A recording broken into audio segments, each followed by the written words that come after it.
Boa tarde, pessoal. A paz do Senhor Jesus. Estamos aqui, eu, o pastor Riverton e o diácono Ramon.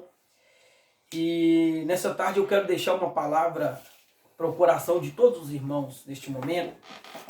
Uma palavra de vida, uma palavra de restauração, uma palavra de poder, né? Nos dias que estamos vivendo, nós precisamos da palavra do Senhor.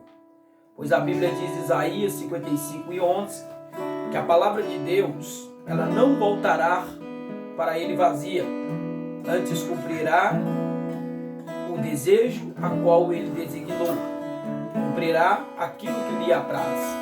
A palavra de Deus, ela não falha.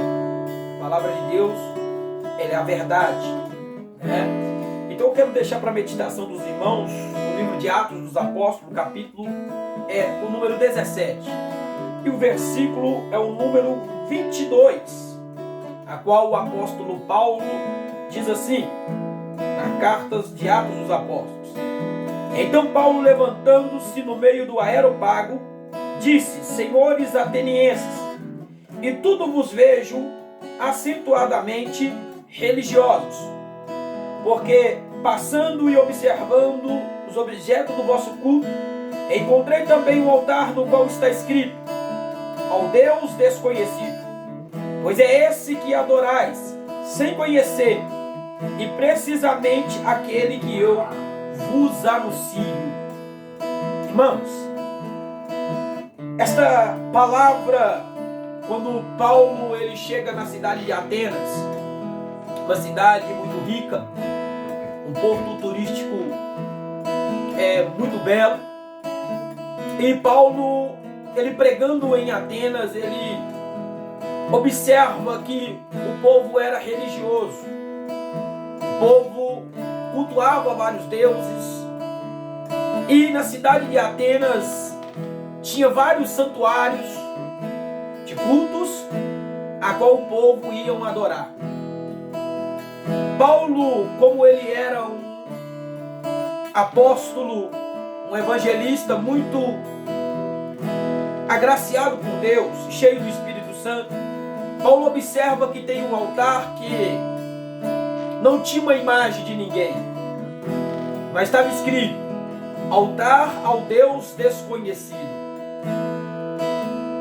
Aquele povo colocou aquele altar, mas eles não conheciam aquele Deus, porque na história a qual você não vai ter ela aqui, a Bíblia, à luz da palavra, mas ela fala de um feito que aconteceu na cidade de Atenas, e morreram muita gente naquela cidade, morreram muitas pessoas, e como se fosse uma praga chegando naquela cidade, ninguém poderia fazer nada. E Paulo, como estudioso da palavra, um homem que estudou aos pés de Gamaliel, um homem que conhecia a Torá, que conhecia o Pentateuco, que conhecia as línguas daquela época, Paulo ele observa a esse altar do Deus desconhecido. E justamente nessa época em que houve uma mortandade em Atenas muito grande, naquela grande metrópole, a história nos relata que o povo ficou sem saber o que fazer. O povo ficou sem saber aonde ir. A Bíblia não vai dar para você a essa interpretação, mas quem estuda a história, quem é amante da história da igreja, vai estudar sobre um profeta chamado Epidineus. Quem era esse profeta Epidineus?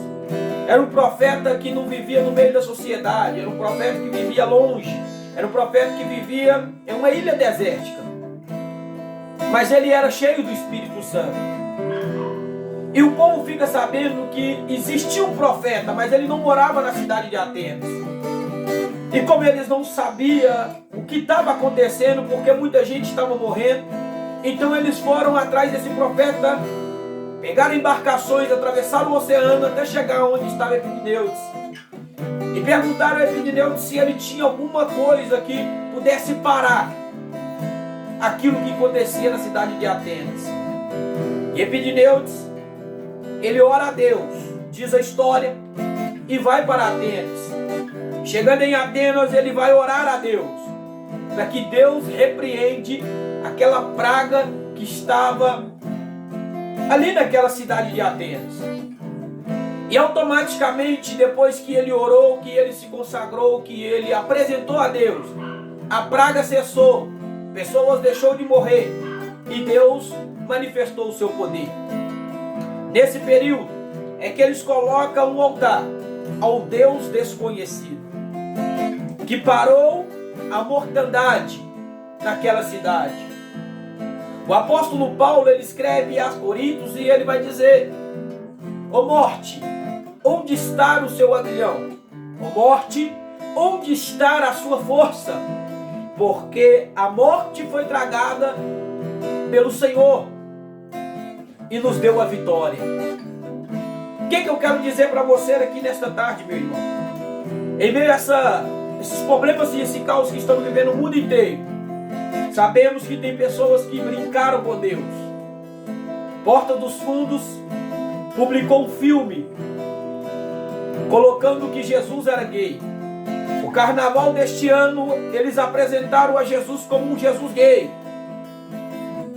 Nós vimos também na parada homofóbica, na parada dos homossexuais, gays, lésbicas e travestis, eles fizeram uma imagem de Jesus introduzindo um crucifixo no ânus.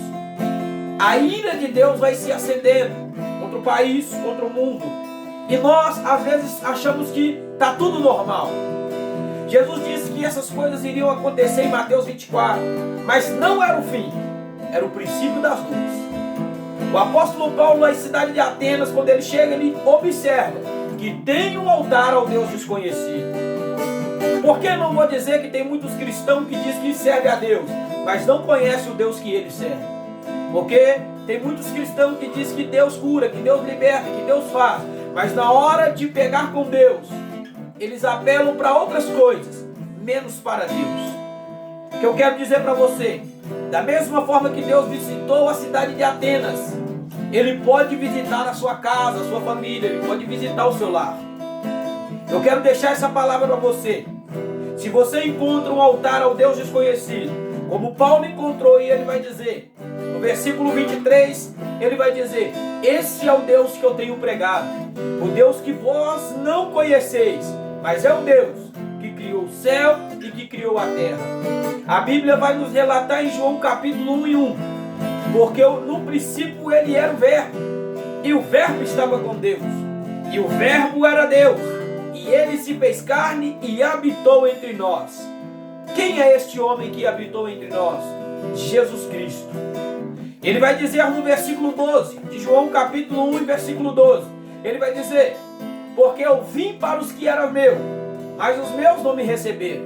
Mas todo aquele agora que me receber, eu, o Senhor Jesus, lhe dei poder de ser feitos filhos de Deus. Então eu quero deixar essa palavra para você, meu irmão. Será que você tem conhecido o Deus que você serve? Paulo, ele vai dizer assim: eu sei bem o Deus que eu tenho crido. Eu sei que ele vive. Paulo, antes de morrer, ele vai dizer a Timóteo e os demais irmãos da igreja, ele vai dizer: porque eu combati o bom combate, acabei a carreira e guardei a minha fé.